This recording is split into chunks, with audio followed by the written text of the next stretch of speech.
যাদের হার্ট দুর্বল তারা প্লিজ আজকের ভিডিওটা থেকে দূরে থাকবেন, কারণ আমি আজ দেখাবো কিভাবে সাপ, নর্মালি বন্য সাপ ধরা হয় এবং তার দাঁত এবং বিষ ফেলা হয়।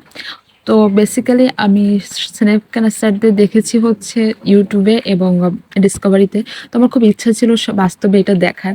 তারা যখন সাপ ধরতো মনে হতো খুব ইজি প্রসেস, তারা হাত দিল ধরে নিয়ে গেল।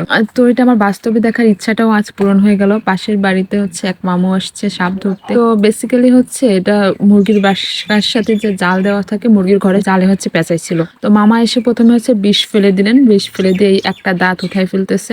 এত ইজি ভাবে কাজটা করতেছে চোখের সামনে, মনে হচ্ছে সাপ ধরা খুবই ইজি প্রসেস। তো ভুলেও এটা কেউ ট্রাই করতে যেও না, কারণ মামা হচ্ছে অনেক দিনের অভিজ্ঞতার পরে এই কাজটা করতে পারেন। আর মনে হচ্ছে না সাপটা যেন মৃত, নড়াচড়া করছে না, কিন্তু জীবিতই আছে, ব্যথার জন্য ওইভাবে আছে। আর মামা মাথাটা এমন করে ধরছেন যে ও নাড়া দিতে পারতেছে না। তো উনি প্রথমে এক সাইডের দাঁতের হচ্ছে বিষ বের করে ফেলছেন এবং সেই দাঁতটা উঠাই নিলেন। নিচে হচ্ছে ওই যে পানির মতো, হালকা পানির মতো যেটা দেখা যাচ্ছে, ওইখানে হচ্ছে বিষ ফেলানো হয়েছে। তো একটা দাঁত হচ্ছে উনি তুলে নিয়েছেন, এত ছোট যে আমার ফোনে ওটা ক্যাপচার করতে পারতেছেন। আর আমার কোলে সাজু ছিল, তো আমি ওটা ঠিকভাবে দেখাতেও পারিনি। তো এবার হচ্ছে মামা দ্বিতীয় দাঁতের বিষটা হচ্ছে প্রথমে ফেলবেন। তো এবার হচ্ছে আপনারা এটা ক্লিয়ার করে দেখতে পারবেন। তো এই তো এবার দ্বিতীয় দাঁতের বিষ ফেললেন।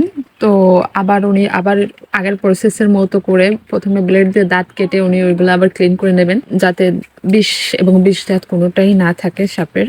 পাশে যে পিচ্চিটা হেল্প করতেছে ওই মামারই ছেলে, সে বারবার মামারও বলতেছে যে প্লিজ বাবা সাপটা আমার কাছে দাও, আমার কাছে দাও। তো বাবা ভাবা যায় এত সাহস যে কেউটো সাপ চাচ্ছে বারবার।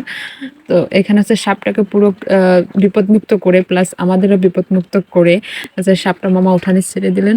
তো নর্মালি হচ্ছে আমার সাপ জিনিসটাই খুব ভাল লাগে, তাদের চলন বলন। আর এই জন্যই আমার অনেকগুলো বান্ধবী। তো যা হোক, আমার ভিডিওটা এই পর্যন্ত।